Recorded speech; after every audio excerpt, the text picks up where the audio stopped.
Cashiers Historical Society presented the Village Heritage Award. At this point, I'm going to turn the program over to Ann Austin, whom everybody knows, the chair of our on the board of our Historical Society for Cashiers and the chair of our Preservation Committee.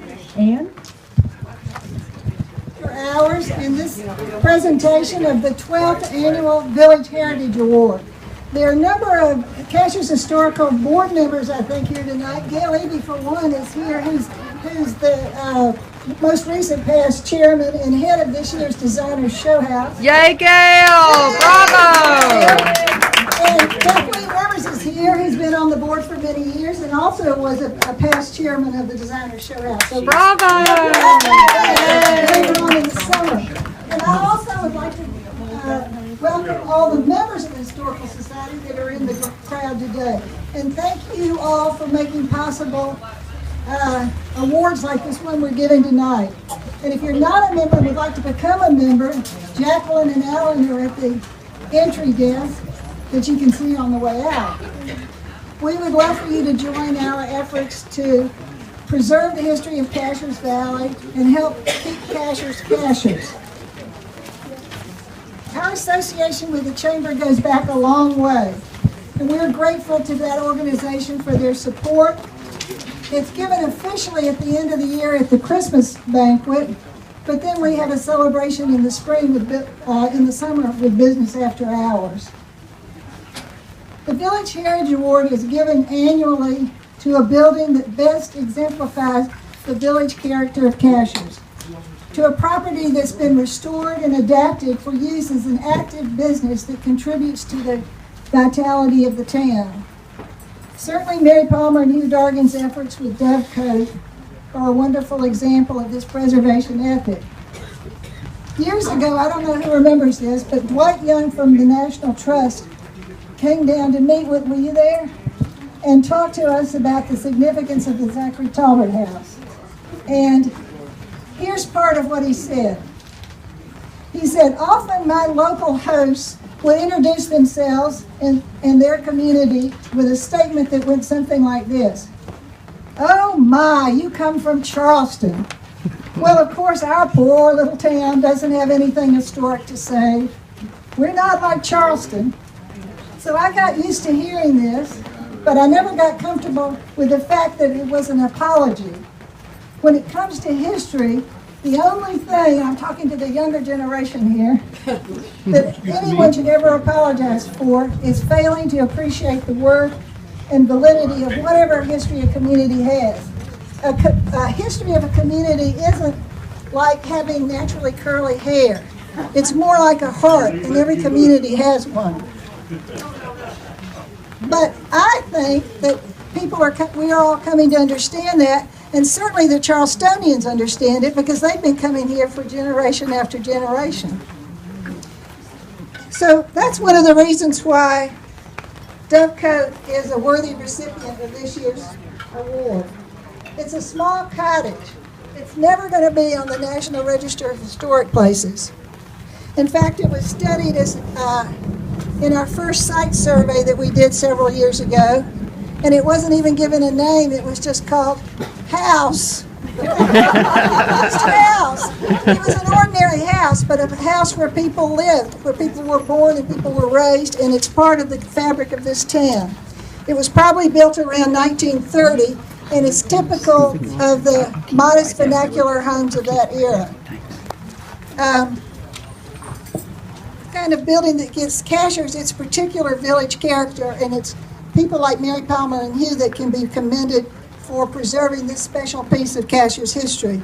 Not only have they preserved the building, but they've worked tirelessly to build a thriving business with not only their landscape architecture business, but also their retail shop, their special workshops and seminars that enhance the summer calendar. And certainly there's not a harder working community volunteer than Mary Palmer Dargan.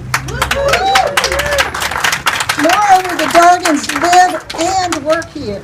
We all know how expensive housing can be for professional people and workers and cashiers. Most solve the problem by living off the hill in Franklin or Silver or Walhalla or Brevard.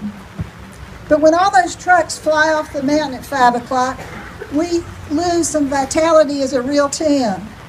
Combining business with residential, i.e. living above the shop, or in their case, behind the store, makes a lot of sense.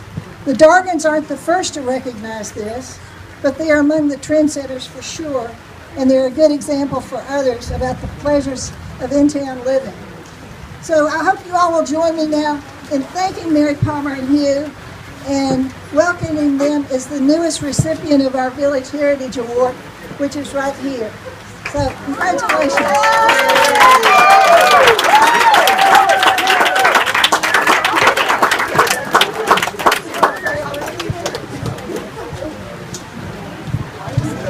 Thank you.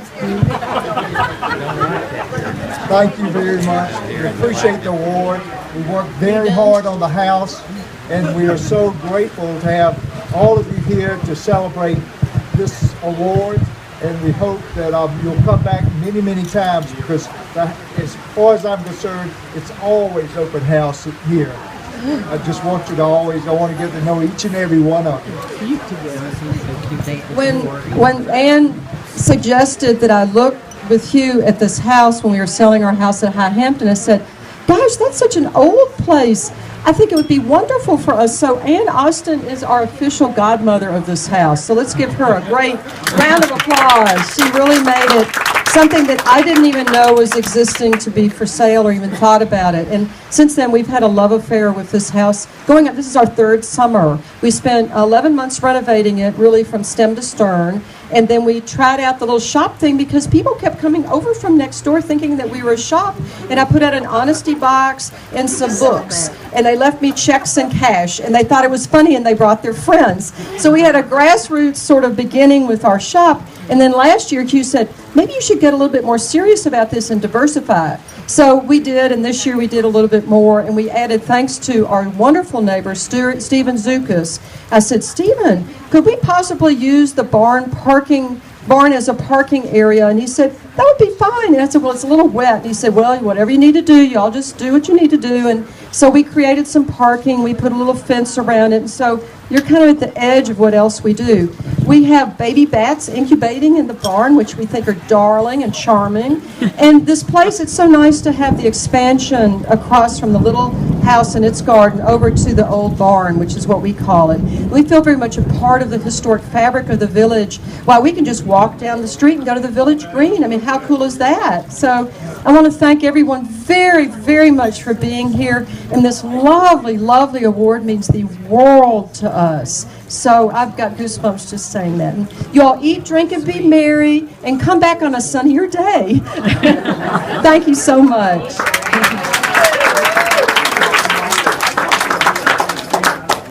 I have a piece of our special Heritage Award cake. We have a great cake that we're going to cut right now. It was really wonderful preparing for this party. And because the season was upon us to do some harvesting, it was ample opportunity to make elderflower cordial, to try my hand at cherry hazelnut bitters, and all kinds of interesting burdock and dandelion type of concoctions. So we set up under one of the roofs of the old barn and had a really pretty party tent set up for the group, and community thrift shop was available to buy tickets from, and out front we had the great help from the Chamber of Commerce as well as Cashiers Historical Society to sign people in. Ann Austin took over the Master of Ceremonies role, and it was just fabulous. She's joined by the owner of the barn and the land beside, whose name's Stephen Zukas. He was just so generous to let us share this with everyone. You can see the feast that was provided. There's Mary Palmer, Dargan standing next to Ann Austin, and here's Kathleen Rivers, who's also been such a wonderful volunteer and chaired many events for the historic Cashiers Foundation. And then a number of people came. It started raining right as we were about to do the award, but there was plenty of time to kind of nosh around the tables in the organic kitchen garden. We had a cake to cut, which was great fun. And our friend Susan Reeder rang the bell to get the party started, and it might have taken one or two pulls. And Bob Bryan, who was in charge of the actual Village Heritage Award provided the bell to us as a present. There's Lois Smith coming out to enjoy one of the Rivers children.